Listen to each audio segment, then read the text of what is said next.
الحمدللہ وکفی والصلاة والسلام علی عبادہ الذین اصطفیٰ، خصوصاً علی افضلہم وخاتم النبیین محمد الامین وعلی آلہ وصحبہ اجمعین. اما بعد فاعوذ باللہ من الشیطان الرجیم. بسم اللہ الرحمن الرحیم. وَإِذَا أُنزِلَتْ سُورَةٌ أَنْ آمِنُوا بِاللَّهِ وَجَاهِدُوا مَعَ رَسُولِهِ اسْتَأْذَنَكَ أُولُو الطَّوْلِ مِنْهُمْ وَقَالُوا ذَرْنَا نَكُن مَعَ الْقَاعِدِينَ رَضُوا بِأَنْ يَكُونُوا مَعَ الْخَوَالِفِ وَطُبِعَ عَلَى قُلُوبِهِمْ فَهُمْ لَا يَفْقَهُونَ. صدق اللہ العظیم. سورہ توبہ میں ابھی یہی منافقین کا بیان چل رہا ہے، اور جب کوئی صورت نازل ہوتی ہے کہ ایمان لاؤ اللہ پر اور جہاد کرو اس کے رسول کے ساتھ مل کر، استأذنک اولو الطول منہم، تو ان میں سے جو مقدرت والے ہیں، دولت والے ہیں، وسائل رکھنے والے ہیں، وہ بھی آپ سے آ کر رخصت مانگتے ہیں. وقالوا ذرنا نکن مع القاعدین، اور کہتے ہیں کہ ہمیں چھوڑ دیجئے، رہنے دیجئے، ایگزمپٹ کر دیجئے، ہم یہیں بیٹھ رہنے والوں میں شامل ہو جائیں. رضوا بأن یکونوا مع الخوالف، وہ اس پر راضی ہو گئے کہ پیچھے رہنے والی عورتوں میں شامل کر دیے جائیں. یعنی جنگ کرنا مردوں کا کام ہے، اور خواتین کو چونکہ پیچھے بچے اور خواتین ظاہر بات ہے کہ گھروں میں رہ جانے والے تھے، تو انہوں نے اپنے لیے یہ مقام پسند کیا. یہ ایک طرح کا ان پر طنز ہے. رضوا بأن یکونوا مع الخوالف وطبع علی قلوبہم فہم لا یفقہون، تو ان کے دلوں پر مہر کر دی گئی اور اب وہ سمجھ نہیں سکتے. لیکن الرسول والذین آمنوا معہ، اس کے برعکس اللہ کے رسول صلی اللہ علیہ وسلم اور جو لوگ ان کے ساتھ ایمان لائے، جاہدوا باموالہم وانفسہم، انہوں نے جہاد کیا اللہ کی راہ میں، اپنے اموال سے بھی، اپنی جانوں سے بھی. وَأُولَٰئِکَ لَهُمُ الْخَيْرَاتُ، یہ وہ لوگ ہیں جن کے لیے بھلائیاں ہیں، خوبیاں ہیں، نیکیاں ہیں، اچھا اجر ہے. وَأُولَٰئِکَ هُمُ الْمُفْلِحُونَ، اور یقیناً یہی لوگ ہیں فلاح پانے والے، آخری منزل مراد کو پا لینے والے. فلاح کے لفظ پر انشاءاللہ تفصیلی گفتگو جو ہے وہ سورہ مومنون کے شروع میں ہوگی. یہ ایک بڑی اہم اصطلاح ہے قرآن کی، میں نے اب تک اس کا ترجمہ بس اسی طریقے سے اسی لفظ کے ساتھ کیا ہے. اعد اللہ لہم جنات تجری من تحتہا الانہار خالدین فیہا، اللہ تعالیٰ نے ان کے لیے ان باغات کو تیار کیا ہے جن کے دامن میں یا جن کے نیچے ندیاں بہتی ہوں گی، جن میں وہ ہمیشہ ہمیش رہیں گے. ذالک الفوز العظیم، اور یہ بہت بڑی کامیابی ہے. وجاء المعذرون من الاعراب لیؤذن لہم، اور آئے آپ کے پاس بہانے بنانے والے بدو بھی. مدینے کے لوگوں کا تذکرہ ہو رہا تھا، اب ظاہر بات ہے یہ نفیر عام تھی، اعلان عام تھا، تو اب جو بھی آس پاس تھے، جو دیہات میں رہنے والے مسلمان تھے، ان پر بھی یہ حکم جو ہے عائد تھا. تو ان میں سے بھی لوگ آئے اور رخصت طلب کرنے لگے. جاء المعذرون من الاعراب، اعراب اعرابیون کی جمع ہے، وہ جو لوگ بادیہ نشین بدو. لیؤذن لہم، کہ انہیں بھی اجازت دے دی جائے، انہیں بھی رخصت دے دی جائے. وقعد الذین کذبوا اللہ ورسولہ، اور بیٹھ رہے وہ لوگ جنہوں نے کہ جھوٹ کہا تھا اللہ سے اور اس کے رسول سے، وعدے جو کیے تھے وہ جھوٹ نکلے، یا یہ کہ جو عذر کر رہے وہ جھوٹا ہے. سیصیب الذین کفروا منہم عذاب علیم، ان قریب ان میں سے جو لوگ کفر پر اڑ جائیں گے، یا جو لوگ فی الواقع کفر کی حد کو پہنچ گئے ہیں، ان کے لیے دردناک عذاب ہے. لیس علی الضعفاء، کمزوروں کا معاملہ یہ نہیں ہے، ان پر کوئی ذمہ داری نہیں ہے، کوئی ملامت نہیں ہے ضعیف ہوں. ولا علی المرضى، نہ ہی بیماروں پر. ولا علی الذین لا یجدون ما ينفقون، نہ ہی ان پر کہ جن کے پاس کچھ خرچ کرنے کے لیے نہیں ہے. آخر اتنا لمبا سفر کرنا ہے، تبوک تک جانا ہے، کوئی سواری چاہیے، 4 آدمیوں پر 1 اونٹ ہو، کچھ تو ہو، کہیں تو کچھ نہ کچھ تو ان کو سہارا ملے. ان کے پاس سامان نہیں ہے، پیسہ نہیں ہے. لا یجدون ما ينفقون، تو جو لوگ اپنے پاس کوئی اس کی مقدرت نہیں رکھتے اور ساز و سامان نہیں رکھتے، تو ان پر حرج نہیں ہے. لیس علی الضعفاء حرج، یہ لیسا کے بعد جو ہے حرج یہاں آیا ہے. ان پر کوئی گناہ نہیں ہے، کوئی الزام نہیں ہے، کوئی ملامت نہیں ہے. اذا نصحوا للہ ورسولہ، جبکہ وہ اللہ اور اس کے رسول کے ساتھ مخلص ہوں، دل میں اخلاص ہے، لیکن یہ کہ مجبوری فی الواقع ہے، کوئی ضعیف ہے، بہت بوڑھا ہے، کوئی بیمار ہے، کوئی بالکل یعنی بغیر کسی وسائل کے ہے، ما علی المحسنین من سبیل، ایسے جو محسن لوگ ہیں، جو جن کا دین جو ہے وہ یعنی درجہ احسان کو پہنچا ہوا ہو، ان کے لیے کوئی ملامت نہیں، ان کے اوپر کوئی گرفت نہیں۔ واللہ غفور الرحیم، اور اللہ غفور الرحیم ہے۔ ولا علی الذین اذا ما اتوک لتحملہم، اور نہ ہی ان پر کوئی الزام ہے یا ان پر کوئی گناہ ہے کہ جو آئے آپ کے پاس، جب آئے کہ آپ ان کے لیے سواری کا انتظام کر دیں، لتحملہم، قلتا، تو اے نبی آپ نے فرمایا، لا اجد ما احملکم علیہ، نہیں میرے پاس بھی کوئی سواری کا بندوبست نہیں ہے، میں نہیں پاتا کوئی چیز جس پر کہ آپ کو سوار کر سکوں۔ تولوا، تو مجبوراً وہ لوٹ گئے، وَأَعْيُنُهُمْ تَفِيضُ مِنَ الدَّمْعِ، اور ان کے آنکھوں سے آنسو جاری تھے، حزناً، اس حزن کی وجہ سے، اس رنج اور غم کی وجہ سے، اللہ یجدوا ما ينفقون، کہ ان کے پاس نہیں ہے جسے وہ خود خرچ کر سکیں اور اپنے لیے کسی سواری کا بندوبست کر سکیں۔ ایک طرف یہ جذبہ ہے، چاہتے ہیں، جانا چاہتے ہیں، لیکن مجبوری ہے، اس مجبوری کی بنا پر بھی اگر وہ رک رہے ہیں تو ان کو صدمہ ہے، افسوس ہے، رو رہے ہیں۔ دوسری طرف وہ ہیں جو اولو طول ہیں، ان کے پاس سب کچھ موجود ہے، وسائل و ذرائع ہیں، لیکن جانے کو تیار نہیں۔ انما السبیل علی الذین یستأذنونک وہم اغنیاء، ملامت اور الزام تو ان لوگوں پر ہے کہ جو آپ سے رخصت مانگتے ہیں جبکہ وہ غنی ہیں، مالدار ہیں۔ رضوا بان یکونوا مع الخوالف، وہ راضی ہو گئے اس پر کہ وہ پیچھے رہنے والی خواتین ہی کے ساتھ ہو جائیں۔ وطبع اللہ علی قلوبہم، اللہ نے ان کے دلوں پر مہر کر دی، فہم لا یعلمون، اور اب وہ صحیح علم سے بے بہرہ ہو چکے ہیں۔ یعتذرون الیکم اذا رجعتم الیہم، اب یعتذرون چونکہ یہ فعل مضارع ہے تو یہ بھی ہو سکتا ہے کہ کر رہے ہیں ترجمہ ہو کہ وہ اب بہانے بنا رہے ہیں یا عذر پیش کر رہے ہیں، اور یہ بھی کہ کریں گے۔ تو اس اعتبار سے یہ آیات یہ بھی ممکن ہے کہ اثناء سفر میں، واپسی کا جو سفر ہے تبوک سے، اس میں نازل ہوئی ہوں، اور یہاں پھر ہم مستقبل کے حوالے سے اس کا ترجمہ کریں گے، اور یہ بھی ہو سکتا ہے کہ مدینے واپس تشریف لانے کے بعد یہ آیات نازل ہوئی ہوں، تو اب حال میں اس کا ترجمہ ہوگا۔ بہانے بنائیں گے وہ لوگ کہ جن کی طرف کہ تم جاؤ گے لوٹ کر، یا بہانے بنا رہے ہیں تمہارے پاس آ کر وہ لوگ کہ جن کے پاس تم آ گئے ہو لوٹ کر، یہ دونوں ترجمے ممکن ہیں۔ قل لا تعتذروا، کہہ دیجئے یا کہہ دیجئے گا کہ اب بہانے مت بناؤ، کوئی عذر مت تراشو، کوئی لیم ایکسکیوزز پیش نہ کرو، لن نؤمن لکم، اب ہم تمہاری بات نہیں مانیں گے۔ قد نبأنا اللہ من اخبارکم، اللہ تعالیٰ نے ہمیں تمہاری خبروں سے پورے طور پر مطلع کر دیا ہے۔ پہلے تو معاملہ یہ تھا تبوک پر جانے سے قبل حضور کا معاملہ کہ وہ اپنی شرافت اور اپنی مروت کے اندر جس نے آ کر جو بات کہی تسلیم کر لی۔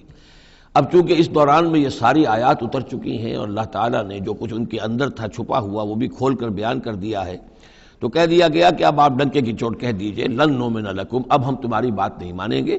قد نبأنا اللہ من اخبارکم، اللہ تعالیٰ نے تمہاری اخبار پر، تمہاری خبروں پر، تمہاری کیفیات پر ہمیں مطلع کر دیا ہے۔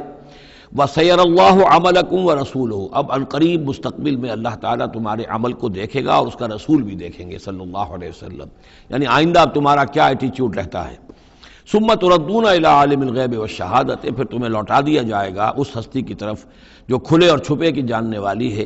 فَيُنَبِّئُكُم بِمَا كُنتُمْ تَعْمَلُونَ، تو پھر وہ تمہیں جتلا دے گا جو کچھ کہ تم کرتے رہے تھے۔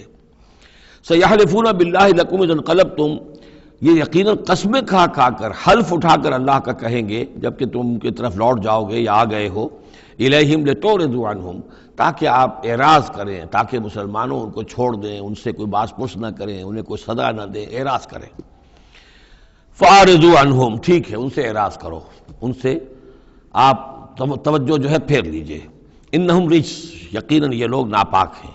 ومأواہم جہنم، اور ان کا ٹھکانہ آگ ہے۔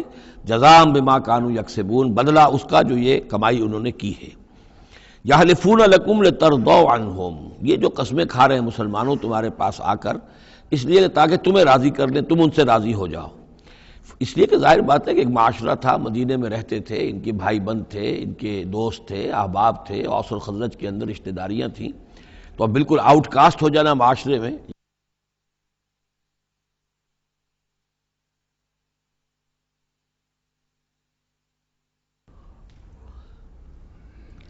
تو ظاہر بات ہے کہ وہ پھر کوشش کرتے تھے کہ سارے مسلمان ہم سے بدظن نہ ہو جائیں، سب لوگ جو ہیں بدگمان ہو جائیں، تو ہم تو آؤٹ کاسٹ ہو جائیں گے۔ گویا کہ معاشرے میں اچھوت ہو جائیں گے۔ تو وہ آ کے لوگوں سے ملاقاتیں کر کر کے پھر ان کو بتاتے تھے کہ نہیں ہمارا تو یہ عذر تھا، یہ مجبوری تھی، ہماری نیتوں پر شک نہ کرو۔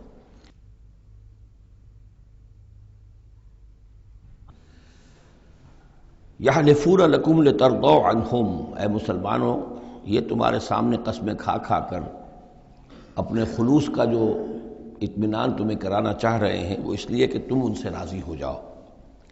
فَإِن تَرْضَوْا عَنْهُمْ فَإِنَّ اللَّهَ لَا يَرْضَىٰ عَنِ الْقَوْمِ الْفَاسِقِينَ، تو اگر تم ان سے راضی ہو بھی گئے تو اللہ تعالیٰ ان نافرمانوں سے راضی ہونے والا نہیں ہے۔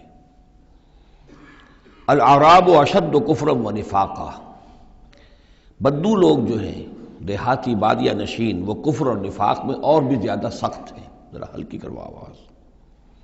وَأَجْدَرُ أَلَّا يَعْلَمُوا حُدُودَ مَا أَنزَلَ اللَّهُ عَلَيْهِ عَلَىٰ رَسُولِهِ، اور زیادہ لائق ہیں اس کے کہ ناواقف ہوں اس چیز کی حدود سے اور اس چیز کی تفاصیل سے کہ جو اللہ تعالیٰ نے اپنے رسول پر نازل فرمائی۔ یعنی مدینے والے تو پھر بھی حضور کی صحبت سے فیض یاب ہوتے ہیں، مختلف مواقع پر انہیں تعلیم کا سلسلہ حاصل ہے، جمعے کے خطبے ہوتے ہیں، حضور کا نصیحت کا معاملہ چلتا رہتا ہے۔ تو ظاہر بات ہے کہ جو لوگ ان چیزوں سے بھی محروم ہیں، بادیہ نشین ہیں، شاذ کبھی کوئی آیا مدینے میں تو حضور سے کی صحبت سے فیضیاب ہو گیا، لہذا فطری طور پر، معقول اور منطقی طور پر کفر اور شرک، کفر اور نفاق ان میں جو ہے وہ شدید تر ہے۔ واللہ علیم الحکیم، اور اللہ تعالیٰ سب کچھ جاننے والا اور کمال حکمت والا ہے۔ ومن الاعراب، اور ان بدوؤں میں سے وہ بھی ہیں، من یتخذ ما ينفق مغرما، کہ جو کچھ انہیں خرچ کرنا پڑتا ہے اسے وہ تاوان سمجھتے ہیں، یعنی زکوٰۃ ہے، عشر ہے، جو بھی اب ان کے اوپر عائد ہو گیا ہے، جو محصولات ہیں اسلامی نظام کے، اب یہ چونکہ ان کو دینے پڑ رہے ہیں، پہلے تو کوئی نظام ایسا تھا نہیں، تو یہ ان کو ایسے محسوس کرتے ہیں جیسے کوئی تاوان ہو۔ وَيَتَرَبَّصُ بِكُمُ الدَّوَائِرَ، اور وہ منتظر ہیں کہ کوئی گردش زمانہ آئے اور یہ جو حکومت قائم ہوئی ہے مدینے میں، جس کی وجہ سے ہمیں یہ سب کچھ کرنا پڑ رہا ہے، کوئی اس کے اندر تبدیلی پیدا ہو جائے، وہ حکومت ختم ہو جائے۔ علیہم دائرۃ السوء، اصل میں بری گردش خود ان پر مسلط ہے، یعنی جو منافقت ہے جو ان کے دلوں کے اندر، وہ ہے اصل برائی کے جو ان پر مسلط ہے۔ واللہ سمیع علیم، اور اللہ سب کچھ سننے والا اور جاننے والا ہے۔ وَمِنَ الْأَعْرَابِ مَن يُؤْمِنُ بِاللَّهِ وَالْيَوْمِ الْآخِرِ، اور اعراب سب کے سب ویسے نہیں ہیں، بلکہ ان میں سے ایسے بھی ہیں۔ من الاعراب، انہی بدوؤں میں وہ بھی ہیں، من یؤمن باللہ والیوم الآخر، جو ایمان رکھتے ہیں اللہ پر، یوم آخر پر، ویتخذ ما ينفق، اور جو چیز بھی وہ خرچ کرتے ہیں اللہ کی راہ میں اس کو سمجھتے ہیں قربات عند اللہ، کہ اللہ تعالیٰ کے قرب کا ذریعہ ہوگا، تقرب الی اللہ کا ذریعہ بن جائے گا۔ ہمارا یہ صدقہ، ہمارا یہ خیرات، ہمارا یہ دین کے لیے انفاق جو ہے، یہ اللہ تعالیٰ سے ہمیں قرب عطا کرے گا۔ وصلوات الرسول، اور رسول صلی اللہ علیہ وسلم کی طرف سے عنایتیں ہوں گی اور ان کی دعائیں ہماری شامل حال ہو جائیں گی۔ گویا کہ صاحب ایمان بھی تھے ان بدوؤں میں، سب کے سب منافق ہی نہیں تھے۔ الا انہا قربۃ لہم، آگاہ ہو جاؤ، ہاں ان کا یہ انفاق اللہ کی راہ میں خرچ کرنا یقیناً ان کے لیے باعث تقرب ہے اللہ کے لیے، اللہ کے نزدیک۔ سیدخلہم اللہ فی رحمتہ، ان قریب اللہ تعالیٰ انہیں اپنی رحمت میں داخل کرے گا۔ ان اللہ غفور الرحیم، یقیناً اللہ تعالیٰ معاف فرمانے والا، رحم فرمانے والا ہے۔ اب جو مضمون آ رہا ہے 13ویں رکوع میں، اس میں کیٹیگرائز کیا جا رہا ہے کہ اہل ایمان جو تھے اس وقت، یا یوں سمجھیے کہ جو مسلمان تھے ان میں کیا حفظ مراتب کا معاملہ کیا تھا۔ ظاہر بات ہے کہ تمام اہل ایمان ایک درجے کے تو نہیں تھے، خدا پنج انگشت یکساں نہ کرد، نہ ہر زن زنست و نہ ہر مرد مرد، نہ تمام مومن ایک جیسے تھے، نہ تمام منافق ایک جیسے تھے، نہ تمام کمزور لوگ ایک جیسے تھے۔ تو یہ بھی بڑی یوں سمجھیے کہ حکمت قرآنی کا ایک اہم موضوع ہے، اس لیے کہ آئندہ بھی جب بھی کبھی کسی مسلمان معاشرے میں کوئی دینی تحریک اٹھے گی، ظاہر بات ہے جیسا کہ میں نے عرض کیا ہے انسانی فطرت میں تو کوئی تبدیلی نہیں ہوئی ہے، اسی طرح کے صورتحال پیش آئے گی، تو اس کی پہچان کے لیے لوگوں کے درمیان درجے بندی کا ایک فہم اور تفقع حاصل کرنے کے لیے یہ آیات جو ہیں یہ بہت ہی اہم ہیں۔ والسابقون الاولون من المہاجرین والانصار، اور پہل سبقت کرنے والے مہاجرین میں سے اور انصار میں سے، والذین اتبعوہم بإحسان، اور وہ لوگ جنہوں نے ان کی پیروی کی بھلائی کے ساتھ، نیکی کے ساتھ، رضی اللہ عنہم ورضوا عنہ، اللہ ان سے راضی ہو گیا اور وہ اس سے راضی ہو گئے۔ وعد لہم جنات تجری تحتها الانہار خالدین فیہا ابدا، ان کے نیچے ندیاں بہتی ہوں گی، اللہ نے وہ باغات تیار کر دیے ہیں ان کے لیے جن کے نیچے ندیاں بہتی ہوں گی، اس میں وہ ہمیشہ ہمیشہ رہیں گے۔ ذالک الفوز العظیم، یہی ہے بہت بڑی کامیابی۔ اب یہ ٹاپ کی ہیں، دو درجے ہیں، دو مراتب ہیں۔ جیسے ایک مرتبہ ہم دیکھ چکے سورہ نساء میں انبیاء، صدیقین، شہداء، صالحین، یہ گویا کہ ایک خاص اعتبار سے، اب اس کی تفاصیل میں جانے کا یہ موقع نہیں ہے، یہ مختلف اعتبارات سے درجہ بندی ہوتی ہے۔ ایک یہ درجہ بندی ہمارے سامنے آ رہی ہے کہ ٹاپ کے دو جو ہیں ان کے لیے الفاظ آئیں السابقون الاولون اور والذین اتبعوہم بإحسان، یہ وہ لوگ ہیں نیک سرشت اور جن کی فطرتیں سلیمہ اور جن کی عقل سلیم تھی، لیکن ان میں بھی دو درجے تھے۔ ایک درجہ وہ تھا کہ جن میں اتنی ہمت بھی ہوتی ہے کہ جیسے ہی حق سامنے آئے فوراً قبول کر لیں اور بالکل دائیں بائیں نہ دیکھیں کہ اس سے پھر کیا لازم آئے گا، کیا چھوڑنا پڑے گا، کیا کرنا پڑے گا، بلکہ یہ کہ بس ان کے لیے حق جو ہے وہ اتنی بڑی قیمتی شے ہے کہ اس کے مل جانے کے بعد ہر چہ بعد آباد، اب ہر جو ہونا ہے وہ ہو جائے۔ وہ تاخیر نہیں کرتے، دیر نہیں کرتے، ان میں ہمت ہوتی ہے۔ وہ یہ نہیں دیکھتے کہ اس پگڈنڈی پہ چلنے والے تو کوئی ہے ہی نہیں، بلکہ یہ کہ اگر پہلے ہی میں کیسے چھلانگ لگا دوں، کیسے میں چل پڑوں، کوئی مجھے آگے چلتا ہوا نظر ہی نہیں آ رہا ہے، بلکہ ان کے اندر وہ ہمت ہوتی ہے۔ یہ ایک مزاج اللہ تعالیٰ نے لوگوں کے بنائے ہیں، جیسا کہ حضور نے فرمایا الناس کالمعادن، جیسے معدنیات ہیں۔ اب سونے کی اور جو ہے اس کو صاف کریں گے تو سونا بنے گا، چاندی کی اور کو کتنا ہی صاف کر لیں سونا تو نہیں بنے گا، وہ چاندی ہی بنے گی۔ تانبے کی اور ہے، کتنا ہی آپ اس پر محنت کر لیں وہ آپ اچھے سے اچھا تانبا اس میں سے نکال لیجئے، لیکن یہ کہ ظاہر بات ہے کہ وہ سونا تو نہیں بنے گا۔ اسی طرح الناس کالمعادن، لوگوں کا معاملہ بھی یہ ہے کہ ان کی بھی اللہ تعالیٰ کی طرف سے جو ان کی طبائع بنائی گئی ہیں جس طرح کی، ان کے اندر فرق و تفاوت ہے۔ تو کچھ لوگ وہ ہیں السابقون الاولون، فوراً حق کو قبول کرنا، بے خطر کود پڑنا، بے خطر کود پڑا آتش نمرود میں عشق، عقل ہے محو تماشائے لب بام ابھی۔ کچھ دوسرے لوگ ہوتے ہیں سلیم الفطرت بھی ہیں اور ان کو بھی بات سمجھ میں آ گئی ہے، لیکن ہمت میں تھوڑے سے کم ہوتے ہیں۔ پہلے ذرا کچھ لوگ آگے چل کے معلوم ہو جائے کہ ایک دو آدمی آگے بھی جا رہے ہیں تو آج راستہ ہوگا، یہ آخر جو چل رہے ہیں یہ لوگ، اگر انہوں نے ہمت کر لی ہے تو چلو ہم بھی ہمت کریں۔ تو والذین اتبعوہم بإحسان، جو ان کے پیچھے چلے، ان کا اتباع کیا، لیکن کیا نیک نیتی سے، اس میں کوئی خلل نہیں، کوئی فساد نہیں، وہ بات باقی ساری ٹھیک ہے، بس تھوڑی سی اس کو کہنا چاہیے کہ جس کو ہمت کہا جائے، وہ ہمت کے اندر جو ہے ہمت مرداں، وہ اس کے اندر کوئی کمی ہے۔ لیکن ان دونوں کو بریکٹ کر لیا ہے، السابقون والسابقون الاولون من المہاجرین والانصار۔ اچھا یہ بھی نوٹ کر لیجئے کہ انصار تو ایمان لائیں 10-11 سال کے بعد۔ اب ظاہر بات ہے کہ متبعین بإحسان جو مہاجرین کے ہیں وہ زمانی اعتبار سے انصار سے پہلے ایمان لائے ہیں، لیکن مزاج کا معاملہ ہوتا ہے۔ انصار میں سے بھی بعض وہ تھے فوری طور پر انہوں نے قبول کیا اور اسی طرح کیا، یکسو ہو گئے، ہر چہ بعد آباد کشتی درآب انداختے۔ تو یہ مزاج کی بات ہے، اس کا زمانے سے تعلق نہیں ہے، یہ مزاج کی بات ہے۔ کسی بھی وقت اور آئندہ بھی ہمیشہ ایسا رہے گا، کچھ لوگ ایسے ہوں گے کہ جو حق کو قبول کرتے ہیں اور پھر قطعاً نہیں پرواہ کرتے، دائیں بائیں نہیں دیکھتے، کوئی آ رہا ہے یا نہیں آ رہا، کوئی ساتھ دے رہا ہے یا نہیں دے رہا ہے، کچھ نہیں، کوئی خطرات ہیں، کوئی مشکلات ہیں، کوئی مصائب آئیں گے، ہر چہ بعد آباد۔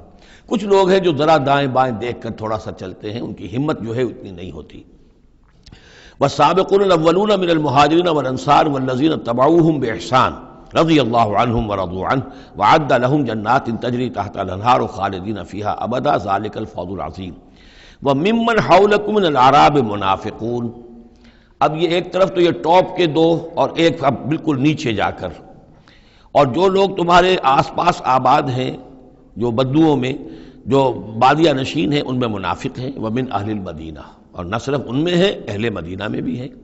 مردوا علی النفاق، یہ لوگ وہ ہیں جو نفاق پر اڑ چکے ہیں۔ اب یعنی ان کا نفاق جو ہے جیسے ٹی بی کی 3rd سٹیج ہوتی ہے کہ جس کے بعد پھر امید نہیں ہوتی کہ شفا ہو جائے گی، یہ پرانی زمانے کی باتیں ہیں، اب تو ٹی بی لا علاج مرض نہیں رہا، پہلے کی بات ہے۔ لیکن یہ ہے کہ یہ اس جو مرض ہے نفاق کا، ان کا اس تیسری سٹیج کو پہنچ چکا ہے۔ مردوا علی النفاق لا تعلمہم، آپ انہیں نہیں جانتے، نحن نعلمہم، ہم انہیں جانتے ہیں۔ سنعذبہم مرتین، ہم انہیں بار بار عذاب دیں گے. ان کے لیے تو عذاب روز کھڑا تھا، روز مطالبہ آتا تھا نکلو اللہ کی راہ میں، روز جھوٹ بولنا، روز قسمیں کھانی، روز کسی نہ کسی طریقے سے بہانے بنانا. ان کی زندگی ضیق میں تھی، یہ نہیں تھا کہ وہ اس طریقے سے آرام سے تھے. ثم یردون الی عذاب عظیم، اور پھر ان کو لوٹا دیا جائے گا ایک بہت بڑے عذاب کی طرف، وہ آخرت کا عذاب ہے. اس کے بعد اب درمیان میں پھر دو کیٹیگریز آ رہی ہیں. وہ لوگ کہ جو کچھ نیمے درو نیمے برو ہیں، منافق نہیں ہیں لیکن ہمت کی بہت کمی ہے، کچھ چلنا چاہتے بھی ہیں، کچھ نہیں چل پاتے ہیں، کچھ چلتے ہیں لیکن کبھی کبھی کسی سے غلطی بھی ہو جاتی ہے، کوئی ہمت بھی کرتے ہیں لیکن کبھی کوئی غلبہ ہو جاتا ہے، کوئی کسل ہو جاتا ہے، کوئی سستی طاری ہو جاتی ہے. اب ان کی کیٹیگری آ رہی ہے، لیکن ان کو بھی دو حصوں میں تقسیم کریں گے. وآخرون اعترفوا بذنوبہم، اور کچھ لوگ اور ہیں جو اپنے گناہوں کا اعتراف کرتے رہتے ہیں، اپنی کوتاہیوں کا. جھوٹ نہیں بولتے، جھوٹا بہانہ نہیں بناتے، جھوٹی قسم نہیں کھاتے. ہم سے خطا ہو گئی، ہم سے غلطی ہو گئی، واقعتاً ہم سے کوتاہی ہوئی ہے، واقعتاً ہم اپنے اہل و عیال کے اندر مصروف ہو کر اور اپنے فرائض کی ادا کرنے میں کوتاہی کا ثبوت دیتے رہے ہیں. یہ اعتراف، جب تک اعتراف ہوگا نفاق نہیں شمار ہوگا. جہاں جھوٹا بہانہ آنا شروع ہوا وہ نفاق ہے، اور جہاں جھوٹی قسم آ گئی وہ نفاق کی دوسری سٹیج ہے. اور اس کے بعد تیسری سٹیج یہ ہوتی ہے کہ اہل ایمان سے انہیں ضد ہو جاتی ہے، قد ہو جاتی ہے، دشمنی ہو جاتی ہے کہ یہ بے وقوف لوگ جو ہیں ان کی وجہ سے ہم پریشان ہو رہے ہیں. اگر یہ بھی ہماری طرح بیٹھ رہے تو ہمیں بھی کوئی پوچھے نہیں اور کوئی ہمارے اوپر بھی کوئی عتاب نہ آئے. یہ چونکہ فوراً وہ تو جیسے ہی آواز آئی اور یہ چل پڑتے ہیں، لہذا بجائے اس کے کہ ان کے بارے میں اچھے احساسات و جذبات ہوں کہ چلیے اللہ ان کو توفیق دے رہا ہے، بلکہ ان سے ایک دشمنی اور ایک ان کے دلوں کے اندر عداوت پیدا ہو جاتی ہے. وہ ہے نفاق. یہ اور کیٹیگری ہے کہ جو نفاق سب سے نیچے کر لیجئے اور سب سے اوپر وہ دو ہیں، والسابقون الاولون من المہاجرین والانصار والذین اتبعوہم بإحسان. اب ان کے درمیان میں یہ دو سٹیجز ہیں.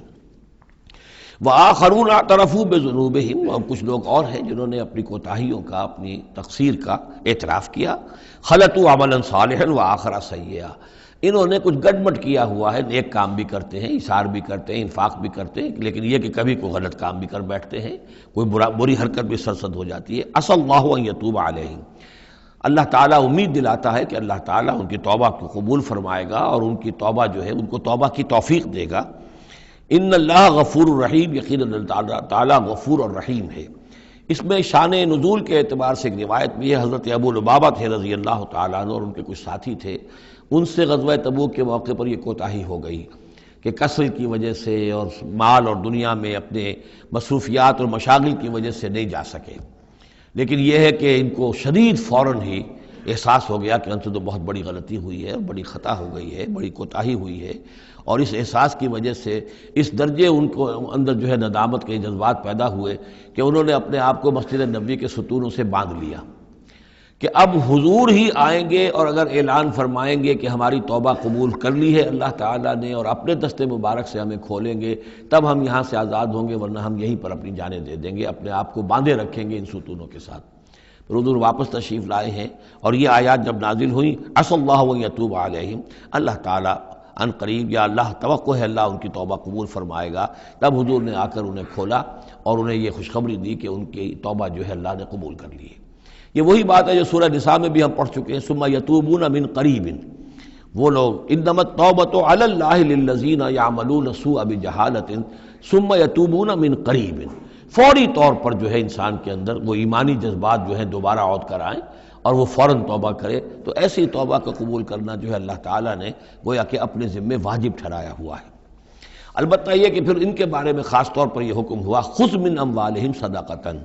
روایت میں تو یہ آتا ہے کہ وہ خود بھی لے کر آئے تھے مال کہ یہ اللہ تعالیٰ کے جو ہماری توبہ قبول کی ہے تو ہم یہ اس کے شکرانے کے طور پر اللہ کی راہ میں یہ مال پیش کرتے ہیں اپنا. لیکن یہ کہ یہ قاعدہ کلیہ بھی ہے کہ خذ من اموالہم صدقۃ، جہاں تک منافقین کا معاملہ تھا روک دیا گیا، ان کے اب آپ صدقات قبول نہ کیجئے، اب ان کے نفقات اللہ کے ہاں قبول نہیں ہوں گے. لیکن یہ چونکہ ضعفاء ہیں، یہ کمزور ہیں، یہ منافق نہیں ہیں مخلص، کمزور مخلص ہیں، لہذا ان کے لیے کہ ان کے اموال میں سے صدقہ آپ قبول فرما لیجئے. خذ من اموالہم صدقۃ تطہرہم وتزکیہم بہا، اس طرح ان کے مال سے صدقہ قبول کرنے کا نتیجہ یہ نکلے گا کہ آپ ان کو پاک کریں گے اور تزکیہ کریں گے ان کا اس صدقے کے ذریعے سے. وصلی علیہم، ان کے لیے دعائیں کیجئے. ان صلاتک سکن لہم، یقیناً نبی آپ کی دعا جو ہے ان کے حق میں وہ بہت ہی سکون بخش ہے کہ انہیں یہ خیال ہو کہ ہم سے جو خطا ہوئی تھی ہم نے بھی استغفار کیا، توبہ کی ہے، اور اللہ کے رسول بھی ہمارے لیے دعا کر رہے ہیں. واللہ سمیع علیم، اور اللہ سب کچھ سننے والا اور جاننے والا ہے. الم یعلموا ان اللہ هو يقبل التوبۃ عن عبادہ، کیا وہ نہیں جانتے کہ اللہ تعالیٰ اپنے بندوں کی توبہ قبول فرماتا ہے. ویاخذ الصدقات، اللہ تعالیٰ بندوں کے صدقات قبول کرتا ہے. یعنی اللہ کا احسان ہے. صدقہ وہ شے ہے، خیرات وہ شے ہے حضور نے اپنے اوپر حرام کی، اپنی اولاد پر حرام کی ہے. اللہ تعالیٰ کی وہ شان ہے، وہ الغنی ہے، لیکن وہ کہتا میں تو قبول کرتا ہوں. میرے دین کے لیے تم خرچ کرتے ہو، میرے لیے میری رضا جوئی کے لیے خرچ کرتے ہو، تو میں تو تمہارے صدقات کو قبول کرتا ہوں. فرمایا کہ الم یعلموا ان اللہ هو يقبل التوبۃ عن عبادہ ویاخذ الصدقات، وہ صدقات قبول فرما لیتا ہے. وان اللہ هو التواب الرحیم، اور وہ تو بہت ہی توبہ کا قبول فرمانے والا اور بہت رحم فرمانے والا ہے. وقل اعملوا، لیکن ساتھ ہی آپ ان کو وہی جو کمزور لوگ تھے کہہ دیجئے، یہ بھی کہہ دیجئے اعملوا، اب دیکھو عمل کرو، اب محنت کرو، اثر نو کمر کسو، پہلے سے بڑھ کر اب سرفروشی اور جاں فشانی ہونی چاہیے. فَسَيَرَى اللَّهُ عَمَلَكُمْ وَرَسُولُهُ، تو آئندہ اللہ بھی اور اس کے رسول بھی تمہارے عمل کو دیکھیں گے، تمہارا رویہ کیا رہتا ہے، تم نے کتنی اصلاح کی ہے، دوبارہ تو نہیں پھر تمہارا قدم پھسل رہا ہے. والمومنون، اور اہل ایمان بھی دیکھیں گے. وَسَتُرَدُّونَ إِلَىٰ عَالِمِ الْغَيْبِ وَالشَّهَادَةِ، اور پھر وہ وقت آ جائے گا جب تمہیں لوٹا دیا جائے گا اس کی طرف کہ جو کھلے اور چھپے سب چیز کا جاننے والا ہے. فَيُنَبِّئُكُم بِمَا كُنتُمْ تَعْمَلُونَ، اور پھر وہ تمہیں بتا دے گا جو کچھ کہ تم کرتے رہے تھے، تمہارے سارے اعمال سامنے آئیں گے. فَمَن يَعْمَلْ مِثْقَالَ ذَرَّةٍ خَيْرًا يَرَهُ وَمَن يَعْمَلْ مِثْقَالَ ذَرَّةٍ شَرًّا يَرَهُ. اس کے بعد تو دودھ کا دودھ پانی کا پانی ہو ہی جانا ہے. وَآخَرُونَ مُرْجَوْنَ لِأَمْرِ اللَّهِ، اب یہ اس ضعفاء میں سے ایک سیکنڈ کیٹیگری ہے. یہ سیکنڈ کیٹیگری وہ ہے کہ جو اس میں 3 اصحاب ہیں، اور ان میں خاص طور پر کعب ابن مالک رضی اللہ تعالیٰ عنہ انصاری صحابی، ان کی طویل ترین حدیث جو ہے بخاری شریف میں آئی ہے، جنہوں نے سارا یہ واقعہ درج کیا ہے. مولانا مودودی نے تفہیم القرآن میں بھی وہ پوری نقل کی ہوئی ہے، تو اس لیے حدیث کی کتاب کا ملنا شاید آپ کے لیے مشکل ہو، لیکن یہ کہ تفہیم القرآن عام طور پر مل جاتی ہے، تو وہاں وہ واقعتاً سبق آموز ہے بہت، کہ وہ پورا معاشرہ کیا تھا، کیا تعلقات تھے حضور کے اور صحابہ کے. اب حضور سزا دے رہے تھے تو کس طور سے دے رہے تھے، جن کو سزا دی جا رہی تھی ان کے احساسات کیا تھے، معاشرے میں جو لوگ تھے ان جن کو سزا دی گئی تھی ان کے جو رشتہ دار تھے، یہاں تک کہ ان کی بیویاں، ان کا کیا طرز عمل تھا. تو یہ ایک جو اسلامی معاشرہ ہونا چاہیے صحیح معنی میں، اور جماعتی زندگی، دینی جماعتی زندگی جس پر ہونی چاہیے، اس کی بہترین تصویر ہے کہ جو اس طویل حدیث میں آئی ہے. یہ 3 حضرات ایسے تھے کہ جن کے ساتھ معاملہ وہی ہوا کہ یہ بھی کوئی ڈھیل دیتے رہے، اچھا چلیں گے، کل چلے جائیں گے. حضرت کعب ابن مالک فرماتے ہیں کہ میں ان دنوں بہت ہی صحت مند بھی تھا، میرے پاس مال بھی بہت تھا، میرے پاس جو اونٹنی تھی وہ بھی بہت تکڑی تھی، اور میں نے کہا چند دن اور حضور تو چلیں گے 30,000 کا لشکر لے کر، تو ظاہر بات ہے رفتار جو ہے کم ہوگی، تم ابھی اور گھر میں ٹھنڈی چھاؤں جو ہے گھر کی اور اپنے باغ کی اور اپنے جو ہے آرام کر لو، پھر تیزی کے ساتھ دوڑتے ہوئے جا کے حضور سے مل جانا. اب شیطان جو ہے اسی طریقے سے تعویق کراتا ہے، تاخیر کراتا ہے، تاکہ یہ کہ پھر ہوتے ہوتے اچانک ایک دن محسوس ہوا کہ اب تو چاہے میں کتنا ہی تیز دوڑوں میں حضور سے نہیں مل سکتا، بس وہ ہاتھ پاؤں ڈھیلے پڑ گئے. لیکن یہ کہ اس کے بعد بھی جب حضور صلی اللہ علیہ وسلم تشریف لائے ہیں اس وقت تک بھی انہوں نے خود کوئی اقدام نہیں کیا اپنی توبہ کا، بلکہ یہ کہ حضور نے جب بلا کے لوگوں سے باز پرس کرنی شروع کی ہے تو جو منافق آتے تھے وہ قسمیں کھا جاتے تھے، حضور کسی کی بات مان لیتے تھے، جو بھی تھی بات. جب ان کی باری آئی تو حضور مسکرائے. حضور کو معلوم تھا کہ یہ ظاہر بات ہے کہ کعب ابن مالک جو ہے منافقین میں سے نہیں ہے. فرمائیے آپ کا مسئلہ کیا ہوا تھا؟ انہوں نے صاف کہہ دیا کہ حضور یہ لوگ جو جھوٹی قسمیں کھا کھا کر بچ گئے ہیں آپ کے ہاں سے، مجھے بھی اللہ نے زبان دی ہے، میں بھی بہت سے جھوٹی باتیں بھی کہہ سکتا ہوں، لیکن صحیح بات یہ کہ کوئی عذر نہیں ہے میرے پاس. میں جتنا ان دنوں صحت مند تھا اتنا کبھی صحت مند نہیں تھا، جتنا ان دنوں غنی تھا اتنا کبھی غنی نہیں تھا، میرے پاس کوئی عذر نہیں ہے سوائے اس کے کہ شیطان مجھے ورغلاتا رہا. تو حضور کو نے پھر ان کو، اور ان کے ساتھ 2 اور ساتھی تھے، ایسے 3 کا معاملہ یہ تھا، تو انہیں ایک سزا دی گئی، اور سزا مقاطعے کی تھی، سوشل بائیکاٹ، کوئی ان سے بات نہ کرے. وہ ان کے اوپر 50 دن جو گزرے ہیں، گھر میں ان کی بیوی ان سے بات کرنے کو تیار نہیں ہے. پوچھا گیا کہ میں بیوی یہاں پر میں رکھوں یا نہ رکھوں. بیوی نے آ کر کہا بوڑھے آدمی ہیں، کوئی ان کی خدمت کرنے والا نہیں ہے کہ رہ سکتی ہو، لیکن شاید انہوں نے بعد میں اپنی بیوی کو بھی بھیج دیا تھا، اس لیے کہ کسی کے پاس جاتے تھے کہ اللہ کے بندے تمہیں تو معلوم ہے کہ میں منافق نہیں ہوں، میں مسلم ہوں، اور تم مجھ سے بات نہیں کرتے ہو. تو وہ جواب دیتے تھے مسلمان اللہ و رسولہ عالم، اللہ اور اس کے رسول کو زیادہ بہتر معلوم ہے، اور منہ موڑ کر چلے جاتے تھے.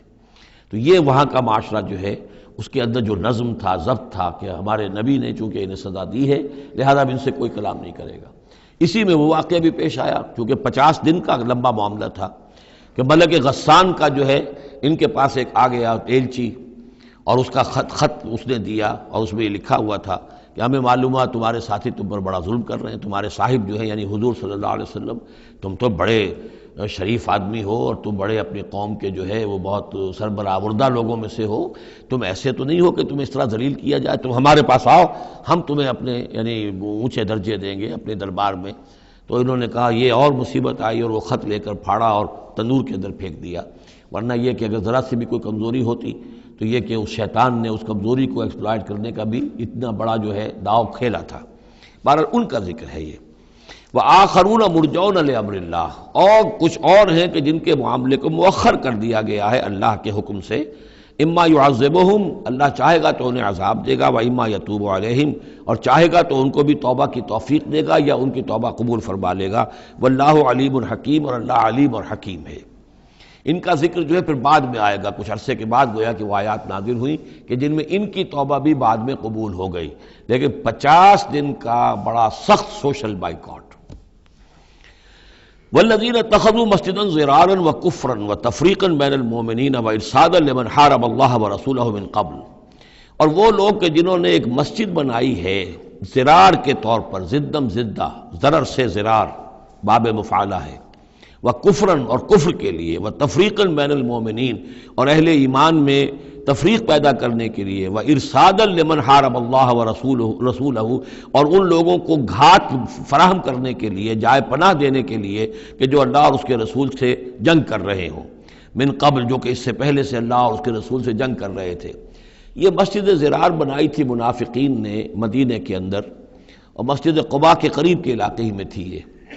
اور یہ اصل میں اس کے پیچھے ایک شخص تھا ابو عامر راہب، خزرج کا یہ شخص تھا، اور یہ شخص بھی ویسے بڑا عالم شخص تھا، اور یہ عیسائی ہو گیا تھا اور راہب ہو گیا تھا. جیسے کہ ورقہ ابن نوفل تھے، وہ قرشی تھے، لیکن وہ بھی ان کی طبیعت سلیم تھی، عقل سلیم اور فطرت سلیمہ کی روشنی میں انہوں نے بھی اس وقت پھر بت پرستی چھوڑ کر اور عیسائیت اختیار کر لی تھی. کان یکتب التوراۃ بالعبرانیہ، اور اتنے بڑے عالم تھے کہ تورات عبرانی زبان میں لکھا کرتے تھے. تو اس حوالے سے اسی طرح کی ایک پیرلل شخصیت یہ ہے، ابو عامر خزرج کے تھے یہ. لیکن یہ شخص جو ہے راہب بنا، لیکن اس کو معاملہ برعکس ہوا. ورقہ ابن نوفل نے تو حضور کی تصدیق کی جب حضرت خدیجہ رضی اللہ تعالی عنہا لے کر گئی ہیں حضور کو، ان کا کہ یہ وہی ناموس ہے جو موسیٰ اور عیسیٰ پر آیا تھا، اور اللہ کرے کہ میں اس وقت تک زندہ رہوں جب کہ آپ کی قوم آپ کو یہاں سے نکال دے گی. تو حضور حیران ہوئے، ابا مخرجیہم، کیا یہ لوگ مجھے یہاں سے نکال دیں گے؟ تو ان کا کہ ہاں یہ معاملہ ایسا ہی ہے، جس کے ساتھ بھی ہوا ہے پھر اس کی قوم نے اس کے ساتھ دشمنی کی ہے. تو برعکس رویہ یہ تھا اس کا ابو عامر خزرجی کا کہ یہ جو ہے حضور کا شدید ترین دشمن ہو گیا. بدر کی شکست جب ہو گئی کفار کو تو پھر یہ مکے ہی میں جا کر آباد ہو گیا، اور وہاں یہ سازش کرتا رہا. اور یہ فوج جو ابو سفیان لے کر آئے احد میں، اس کے پیچھے بھی اس کی سازش کار فرما تھی. اور احد میں ساتھ آیا مشرکین کے، اور وہاں آ کر اس نے مسلمانوں کے جب لشکر آمنے سامنے ہوئے تھے دامن احد میں، تو اس نے باہر نکل کر تقریر کی تھی انصار مدینہ پر جو بھی اثرات اس کے تھے. قدیم کے نیک آدمی تھا، عالم آدمی تھا، زاہد آدمی تھا، راہب تھا. تو اس حوالے سے اس نے چاہا تھا کہ انصار کو برگشتہ کریں محمد رسول اللہ صلی اللہ علیہ وسلم سے کہ وہ علیحدہ ہو جائیں، لیکن اس کی کوئی چال چلی نہیں تھی، کامیاب نہیں ہو پائی تھی. پھر یہ کہ اس کے بعد جب حنین کی بھی جنگ ہو چکی، اور پھر تھک ہار کر جب اسے معلوم جزیرہ نماء عرب میں تو میرے لیے کوئی جگہ نہیں ہے، تو پھر وہ شام چلا گیا تھا. شام میں مقیم رہ کر اس کا سلسلہ جنبانی جاری تھا مدینے کے منافقین کے ساتھ، اور وہاں سے اس نے انہیں حکم دیا کہ ایک مسجد بناؤ، ہو ذرا مدینے سے باہر، تاکہ جو بھی ہمارے سازشی عناصر ہیں وہ وہاں جمع ہو سکیں. یہ آپ کہیں گے مسجد ہے، یہ تو ہم مسجد میں نماز پڑھنے کے لیے جمع ہوتے ہیں. اور چونکہ مدینے سے ذرا باہر ہوگی لہذا اس کی خبریں بھی عام طور پر لوگوں کو نہیں ملیں گی، باہر سے کوئی پیغام مجھے بھیجنا ہوگا میں وہاں پہنچا دوں گا۔ تو نام اس کا مسجد رکھا گیا، اصل میں وہ فتنے کا ایک مرکز تھا جو تعبیر کیا گیا۔ تو والذین اتخذوا مسجدا ضرارا وکفرا وتفریقا بین المؤمنین وارصادا لمن حارب اللہ ورسولہ، یہ تھے مقاصد اس مسجد کی تعمیر کے، مسجد نما عمارت جو انہوں نے بنائی تھی کہ وہ اصل میں مسلمانوں کو نقصان پہنچانے کے لیے، کفر کی تقویت کے لیے، اہل ایمان میں تفریق پیدا کرنے کے لیے، اور جو بھی اللہ اور اس کے رسول کے دشمن ہیں ان کو ایک جائے پناہ اور ان کے لیے ایک گھات کی جگہ کہ وہ وہاں جا کر آ کر بیٹھے، جی مسافر ہیں مسجد کے اندر ٹھہرے ہوئے ہیں، ان کے اوپر کوئی جو ہے کوئی تعارض ان سے نہ کرے۔ وَلَيَحْلِفُنَّ إِنْ أَرَدْنَا إِلَّا الْحُسْنَى، اور عن قریب وہ قسمیں کھا کھا کر کہیں گے کہ نہیں حضور ہماری کوئی بری نیت نہیں تھی، کوئی ارادہ نہیں تھا، بلکہ یہ کہ ہم نے تو نیکی کا ارادہ کیا تھا۔ اصل میں دوسری مسجد ہم سے دور پڑتی تھی، کچھ جماعت میں ہماری کچھ نمازیں رہ جاتی تھی جماعت سے، ہم نے کہا کہ ہم ایک مسجد اور بنا لیں تاکہ ہماری تمام جو نمازیں ہیں باجماعت ادا ہو جائیں۔ واللہ یشہد انہم لکاذبون، اللہ گواہی دیتا ہے کہ یہ جھوٹے ہیں۔ لا تقم فیہ، انہوں نے آ کے حضور سے درخواست کی، ایک دفعہ حضور آپ تشریف لے چلیے، آپ کے آنے سے وہاں بڑی برکت ہو جائے گی، تو آپ مسجد جو ہے ہماری اس کو بھی یہ سعادت نصیب ہو جائے کہ آپ قدم رنجاں فرمائے وہاں، لیکن اللہ تعالیٰ نے بر وقت روک دیا۔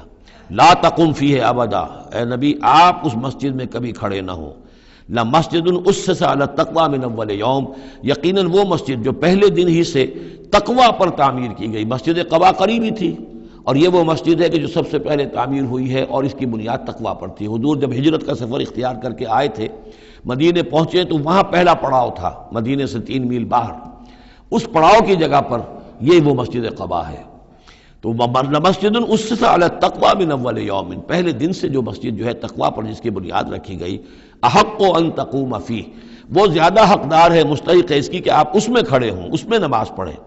فیہ رجال یحبون ان یتطہروا، اس میں وہ لوگ ہیں کہ جن کو بڑی پسند ہے یہ بات کہ وہ بہت پاک رہیں، بہت پاک رہیں۔ واللہ یحب المطہرین، اور اللہ تعالیٰ کو ایسے لوگ بہت پسند ہیں کہ جو بہت زیادہ پاکی کو پسند کرتے ہوں۔ ان سے پوچھا گیا پھر مسجد قباء والے مسلمانوں سے کہ آپ لوگوں کی وہ کون سا وصف ہے آپ کا جس کی وجہ سے اللہ تعالیٰ نے اتنی مدح فرمائی ہے کہ یہ بڑے متطہرین ہیں، مطہرین، اور اللہ ان کو پسند کرتا ہے؟ تو انہوں نے فرمایا کہ ہم قضاء حاجت کے بعد ڈھیلے بھی استعمال کرتے ہیں اور پھر پانی سے بھی طہارت کرتے ہیں۔ تو یہ دونوں طریقے سے وہ اپنا استنجا جو ہے وہ پوری طریقے سے کرتے تھے، اسی کو سمجھا گیا ہے کہ اللہ تعالیٰ نے اس کی تعریف فرمائی ہے۔ فیہ رجال یحبون ان یتطہروا واللہ یحب المطہرین، افمن اسس بنیانہ علی تقوی من اللہ ورضوان، تو کیا بھلا وہ کہ جس نے اپنی بنیاد رکھی ہو اپنی عمارت کی تقوی پر اللہ کی طرف سے اور اس کی رضا پر، وہ بہتر ہے ام من اسس بنیانہ، یا وہ کہ جس نے اپنی تعبیر کی بنیاد رکھی ہے علی شفا جرف ہار، ایک ایسی کھائی کے کنارے پر جس کا کنارہ گرا چاہتا ہے، فنہارا بہ فی نار جہنم، تو پھر وہ اس کو لے کر گر گیا نار جہنم میں۔ یعنی یہ کہ انسان تعبیر کرتا ہے تو کوئی جگہ دیکھتا ہے، فرض کیجئے کوئی ایسی جگہ ہے کہ نیچے سے کھوکھلی ہے، آپ نے دیکھا ہوگا بعض جگہ دریاؤں کے کناروں کے اوپر کہ نیچے سے لیکن اوپر کنارہ چلا آ رہا ہے، اب اس کنارے کے اوپر جو ہے جس کے نیچے سپورٹ نہیں ہے، کوئی تعمیر کرے گا تو تعمیر کہاں جائے گی؟ وہ تو ظاہر بات ہے کہ وہ دریا میں گر جائے گی۔ تو اصل میں یہ جو تدبیریں ہوتی ہیں منافقین کی، ان کی مثال ایسے ہے کہ جہنم کے کنارے کے اوپر یہ خشکی ہے، اس کا کنارہ باہر نکلا ہوا ہے، اس پر ہی اپنی تعمیر کر رہے ہیں، ظاہر بات ہے کہ وہ کنارہ بھی ڈھہ جائے گا اور ان کو اور ان کی تعمیر کو لے کر جہنم میں جا گرے گا۔ واللہ لا یہدی القوم الظالمین، اور اللہ تعالیٰ ایسے ظالم لوگوں کو راہیاب نہیں کرتا۔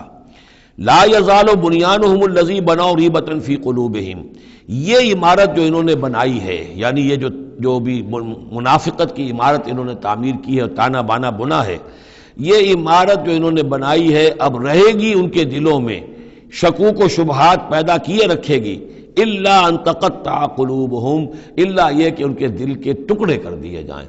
اس کو یوں سمجھیے کہ اگر فرض کیجئے کسی کے جسم میں کینسر بہت پھیل گیا ہو تو ظاہر بات ہے آپریشن نہیں ہو سکتا، کیا کریں گے آپ؟ پورے جسم کے ٹکڑے کر دیں گے؟ وہ تو اس ٹیشو میں بھی ہے، اس ٹیشو میں بھی ہے، اس ٹیشو میں بھی ہے، وہاں بھی پہنچ گیا ہے، یہاں بھی پہنچ گیا ہے، اب ممکن نہیں۔ تو اسی طریقے سے ان کے دلوں کے اندر اس کی جڑیں اتنی گہری جا چکی ہیں منافقت کی کہ ان کے دلوں سے منافقت کی جڑیں نکل ہی نہیں سکتی الا یہ کہ دل کے ٹکڑے ٹکڑے کر دیے جائیں، دل ریشہ ریشہ کر دیا جائے تو آپ جڑیں نکال لیں، ورنہ اس کے بغیر ممکن نہیں ہے، یعنی اس درجے راسخ ہو چکے ہیں۔ لا يزال بنيانهم الذي بنوا ريبة في قلوبهم الا ان تقطع قلوبهم والله عليم حكيم، اللہ تعالی علیم اور حکیم ہے۔ ان اللہ اشترى من المؤمنین انفسهم واموالهم بان لهم الجنہ، یہ دو آیات پھر بہت اہم آ گئی ہیں۔ یقیناً اللہ نے خرید لی ہے اہل ایمان سے ان کی جانیں بھی اور ان کے مال بھی، اس قیمت پر کہ ان کے لیے جنت ہے۔ یقاتلون فی سبیل اللہ، یہ ہے بیع و شراء جو ایک صاحب ایمان کی اللہ کے ساتھ ہو جاتی ہے۔ ان اللہ اشترا، صاحب ایمان بیچتا ہے، اللہ خریدتا ہے۔ ان اللہ اشترا من المؤمنین انفسهم واموالهم بان لهم الجنہ یقاتلون فی سبیل اللہ، وہ جنگ کرتے ہیں اللہ کی راہ میں، فیقتلون ویقتلون، تو قتل کرتے بھی ہیں قتل ہوتے بھی ہیں۔ 70 قتل کر دیے انہوں نے قرشی میدان بدر میں، 70 شہید ہو گئے دامن احد میں۔ وعد اللہ علیہ حقا، وعدن علیہ حقا، یہ وعدہ اللہ کے ذمے ہے، ثابت ہے، پختہ ہے، قائم ہے، یعنی جنت انہیں اللہ دے کر رہے گا۔ اس میں اصل میں جو بین السطور کا یہ یا جو چیز پس منظر میں ہے وہ یہ ہے کہ ایک سودا ہوتا ہے نقد، آپ نے مال دیا اور قیمت لے لی، بات ختم ہو گئی۔ یہ جو اللہ کے ساتھ سودا ہے یہ ادھار ہے، یہاں سب کچھ لگا دو، خرچ کر دو، جان مال تن من دھن لگا دو، آخرت میں ملے گی جنت۔ جنت یہاں نہیں ہے، جنت وہاں ہے۔ تو چونکہ ادھار کا سودا ہے، اس پر دل میں کچھ نہ کچھ دغدغہ رہتا ہے۔ نو نقد نہ تیرا ادھار والی جو مثال ہے کہ 9 نقد نہ تیرا ادھار، ادھار کی 13 سے بہتر ہے کہ 9 جو نقد ملتے ہیں وہ لے لیے جائیں۔ تو اس حوالے سے جو ہے انسانی کمزوری بر بنائے طبع بشری اس کے اندر ایک دغدغہ رہتا ہے، اس کو اب کس زور کے ساتھ اس کی نفی کی جا رہی ہے۔ وعدن علیہ حقاً، کوئی شک نہ کرو یہ وعدہ ہے اس کے ذمے حق ثابت، فی التوراۃ والانجیل والقرآن، اور اللہ کی طرف سے اس وعدے کی توثیق 3 دفعہ ہو چکی ہے، تورات میں ہوئی، انجیل میں ہوئی، قرآن میں ہوئی۔ ومن اوفی بعہدہ من اللہ، اور اللہ سے بڑھ کر اپنے عہد کا وفا کرنے والا کون ہوگا؟ فاستبشروا ببیعکم الذی بایعتم بہ، پس خوشیاں مناؤ، جشن مناؤ اس بیع پر جو تم نے کی ہے۔ اب یہاں ایک لفظ اور آ گیا، بایعتم بہ، آپس میں جو سودا کیا ہے، مبایعت باب مفاعلہ، با یبیع بیچنا، یہ ثلاثی مجرد ہے، اور یہ جو ہے بیعت بنتی ہے بایع یبایع، آپس میں کوئی سودا کر لینا۔ تو فاستبشروا ببیعکم الذی بایعتم بہ، بس خوشیاں مناؤ اس بیع پر جس کا سودا تم نے اپنے اللہ سے کیا ہے۔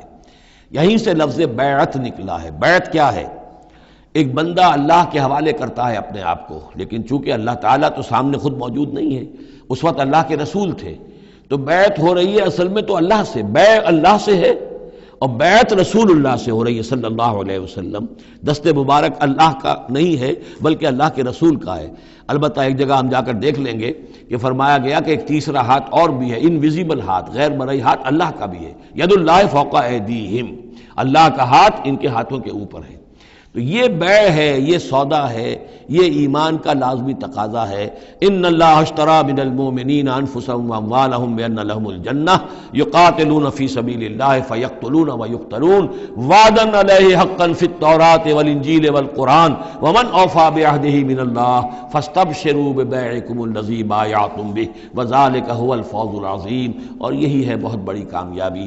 اللہ تعالی ہم میں سے ہر ایک کو یہ توفیق دے کہ اللہ کے ساتھ یہ بیع و شراء ہم کریں، اللہ کے ساتھ سودا کریں اور اللہ تعالیٰ کے ہاتھ اپنے جانیں اور مال بیچ دیں۔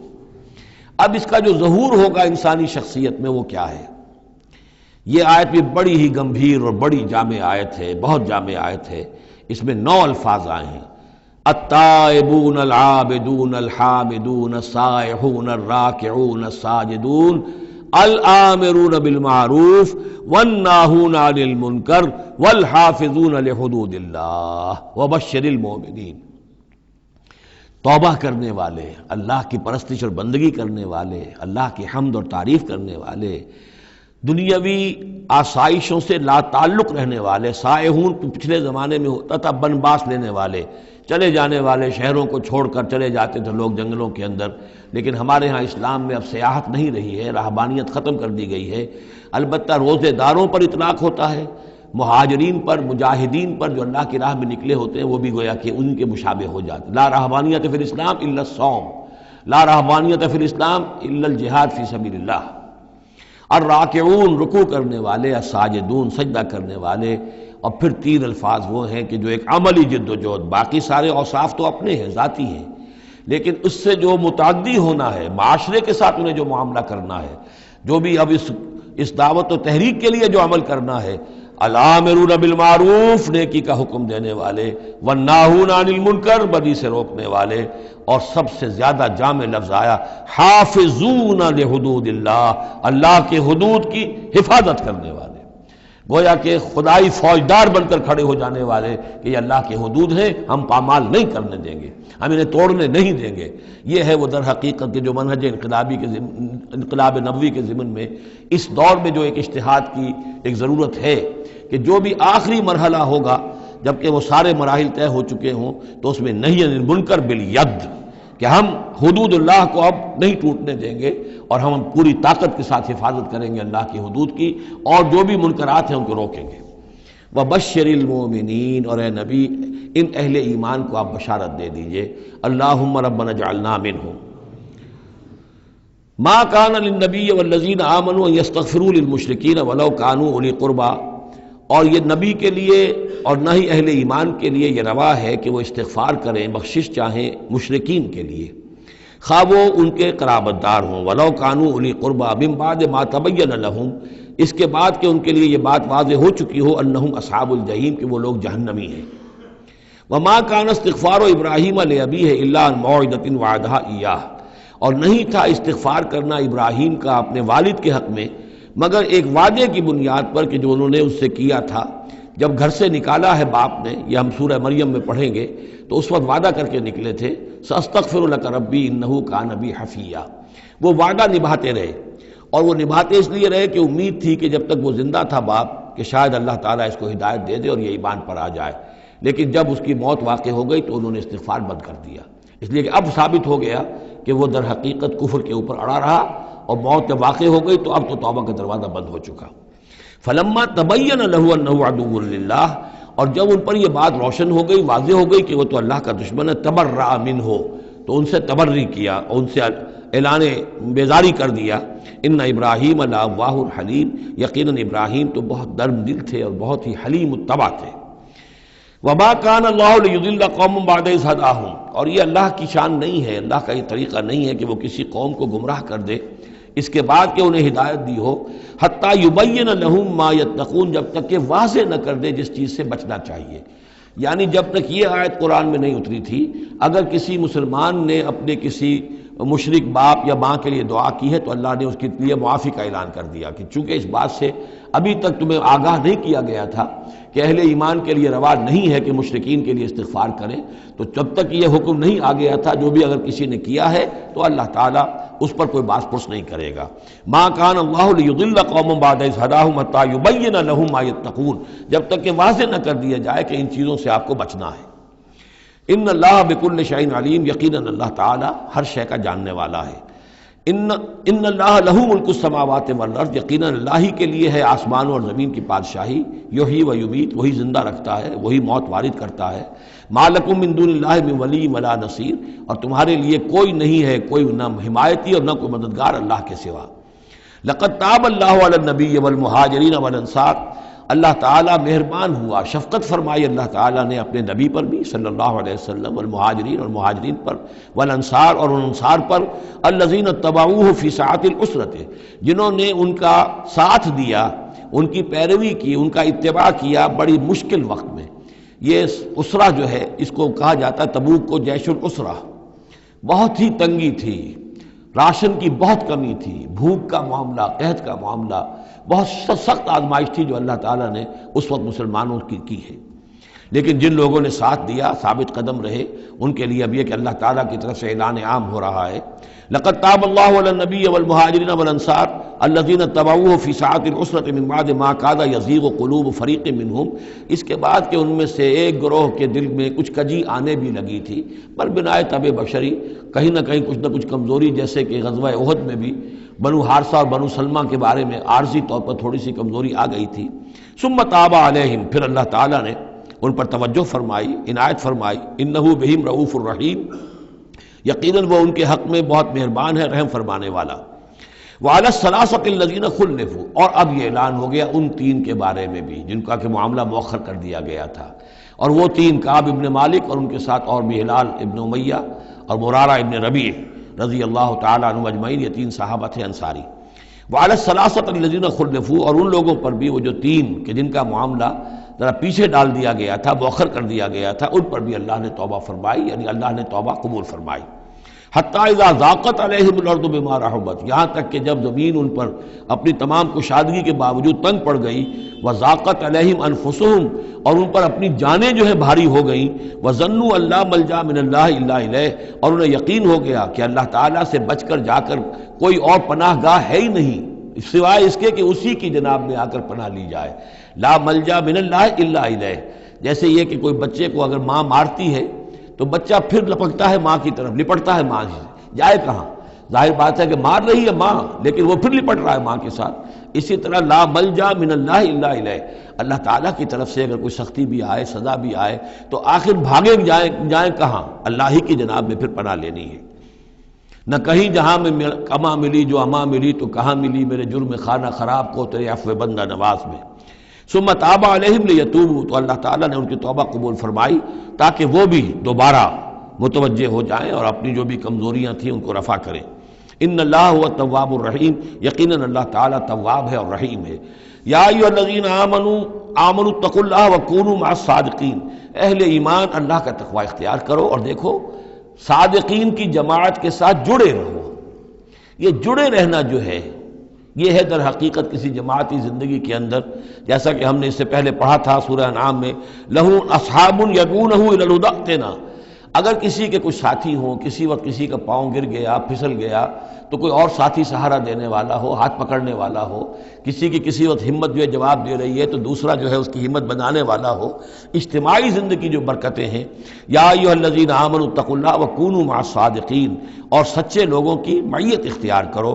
ما کان لأہل المدینۃ ومن حولہم من الاعراب ان یتخلفوا عن رسول اللہ، یہ بالکل روا نہیں تھا مدینے والوں کے لیے، اور نہ ہی جو ان کے ارد گرد تھے بدو لوگ جو آباد تھے، کہ وہ پیچھے رہ جاتے رسول کو چھوڑ کر۔ رسول جا رہے ہیں، تپتی راہیں مجھ کو پکارے، دامن پکڑے چھاؤں گھنیری، وہ تپتی راہوں کی طرف رسول تو جا رہے ہیں اور یہ بیٹھے رہے اپنی ٹھنڈی چھاؤں کے اندر۔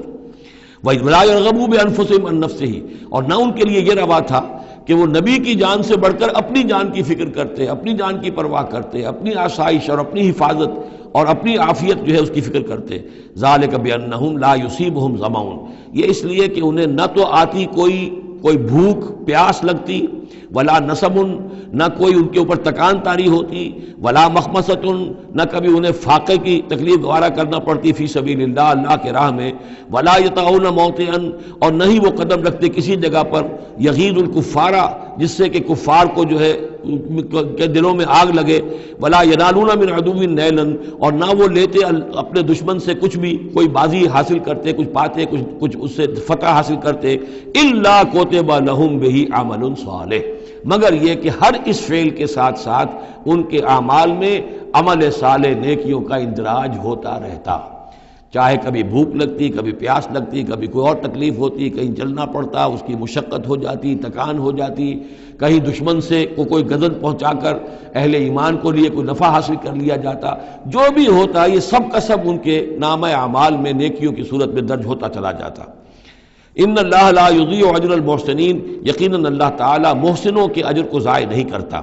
ولا ينفقون نفقة صغیرة ولا کبیرة، اور نہ ہی وہ خرچ کرتے کوئی نفقہ، کوئی انفاق چھوٹا ہو یا بڑا، ولا يقطعون وادیا، اور نہ طے کرتے کوئی وادی، الا کتب لہم، مگر یہ کہ وہ لکھ لی جاتی، ان کے سارے نامہ اعمال کے اندر یہ سارے اعمال درج ہو جاتے۔ لیجزیہم اللہ احسن ما كانوا يعملون، تاکہ اللہ تعالیٰ انہیں بدلہ دیتا بہت ہی عمدہ اس کا کہ جو وہ کرتے رہے ہیں۔ وما كان المؤمنون لينفروا كافة، اور اہل ایمان کے لیے یہ بات تو ممکن نہیں ہے کہ وہ سب کے سب نکل آئیں۔ اب یہ در حقیقت حل بتایا جا رہا ہے، چونکہ یہ بات سامنے آ چکی ہے کہ جو لوگ بدو ہیں، بادیہ نشین ہیں، وہ کفر میں اور نفاق میں زیادہ سخت ہیں، ان کو حضور کی صحبت سے فائدہ نہیں پہنچ رہا، استفادہ نہیں کر پاتے۔ اب کیا کیا جائے، اس کا حل کیا ہو؟ یہ تو ممکن نہیں ہے کہ سارے بادیہ نشین آئیں اور مدینے میں آباد ہو جائیں۔ ما کان المؤمنون لینفروا کافہ، سب کے سب اپنے اپنے علاقوں کو چھوڑیں اور آ جائیں مدینے میں، تو اب کیا شکل ہوگی؟ فلولا نفر من کل فرقۃ طائفۃ منہم طائفۃ، تو کیوں نہ نکلے ہر ایک جماعت میں سے ایک گروہ، ایک حصہ، لیتفقہوا فی الدین، وہ آئیں حضور کی خدمت میں رہیں، تفقہ فی الدین حاصل کریں، دین کا فہم، دین کی سمجھ حاصل کریں۔ وَلَيُنذِرُوا قَوْمَهُمْ إِذَا رَجَعُوا إِلَيْهِمْ، اور پھر جب جائیں اپنی قوم کی طرف واپس تو اپنی قوم کو بھی خبردار کریں، لَعَلَّهُمْ يَحْذَرُونَ، تاکہ وہ بھی بچیں۔ یعنی یہ ایک ہدایت کر دی گئی کہ اب تمام لوگ جو ہیں اس طریقے سے نظام بنایا جائے کہ لوگ آیا کریں گروہ در گروہ، اور یہاں مدینے میں حضور کے پاس قیام کریں، ان کی تربیت ہو، تعلیم ہو، ان کو سمجھایا جائے، سکھایا جائے، پڑھایا جائے، پھر وہ جائیں اور اپنے اپنے علاقوں میں جا کے لوگوں کے اندر اسی تعلیم کو عام کریں۔ یا ایھا الذین آمنوا قاتلوا الذین یلونکم من الکفار، اہل ایمان جنگ کرو ان کافروں سے جو تمہارے ساتھ ملحق ہیں۔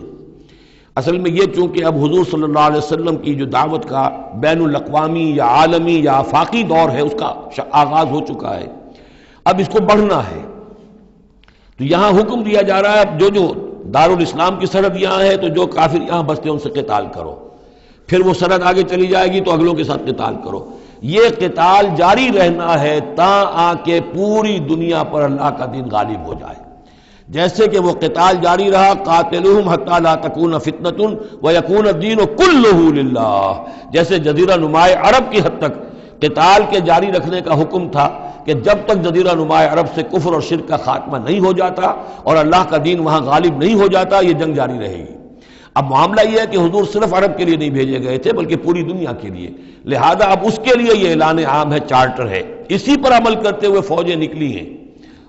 ورنہ جیسا کہ میں نے کئی مرتبہ عرض کیا ہے، ایرانیوں نے تو کہا بھی تھا کہ ہمارے اوپر کیوں تم چڑھ کر آ گئے ہو، یہ اللہ کا حکم ہے۔ یا ایھا الذین آمنوا قاتلوا الذین یلونکم من الکفار ولیجدوا فیکم غلظہ، اور چاہیے کہ وہ تمہارے اندر سختی محسوس کریں، نرمی نہ پائیں، سختی محسوس کریں۔ وَاعْلَمُوا أَنَّ اللَّهَ مَعَ الْمُتَّقِينَ، اور جان لو کہ اللہ تعالیٰ متقیوں کے ساتھ ہے۔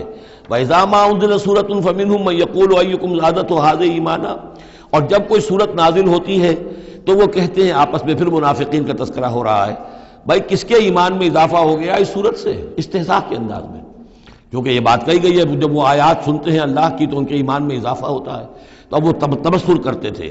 وَإِذَا نَزَلَتْ سُورَةٌ أُنزِلَتْ سُورَةٌ، جب کوئی سورت نازل کی جاتی ہے، فَمِنْهُمْ، تو ان میں سے وہ لوگ بھی ہیں جو کہتے ہیں، مَن یقول أَيُّكُمْ زَادَتْهُ هَٰذِهِ ایمانا، اس سورت کے آنے سے تم میں سے کس کس کے ایمان میں اضافہ ہو گیا۔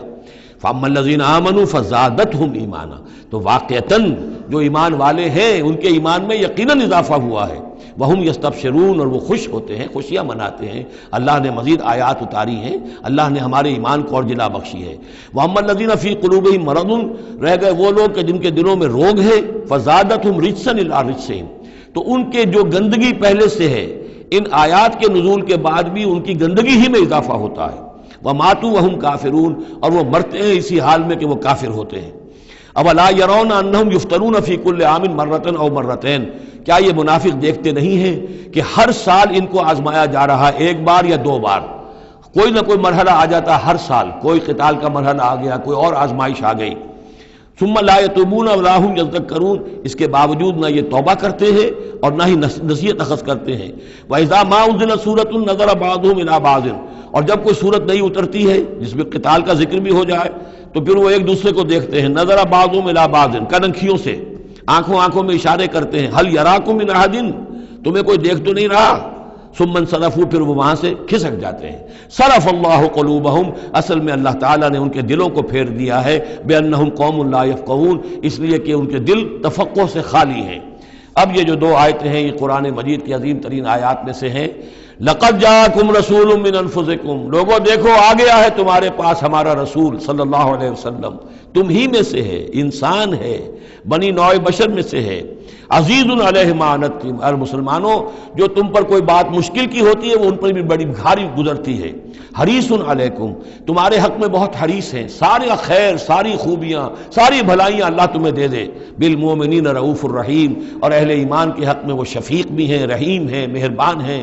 فَإِن تَوَلَّوْا، پھر بھی اگر وہ منہ پھیر لیں، فقل، تو اے نبی کہہ دیجئے، حسبی اللہ، میرے لیے اللہ کافی ہے، لا الہ الا ہو، اس کے سوا کوئی معبود نہیں، علیہ توکل، تو میں نے اس پر توکل کیا ہے، وہو رب العرش العظیم، اور وہ بہت بڑے عرش کا رب ہے، وہ عرش جو اس کا ہمارے تصور کے اندر آ ہی نہیں سکتا، رب العرش العظیم، بڑے عرش والا مالک ہے۔ بارک اللہ لی ولکم فی القرآن العظیم ونفعنی وإیاکم بالآیات والذکر الحکیم۔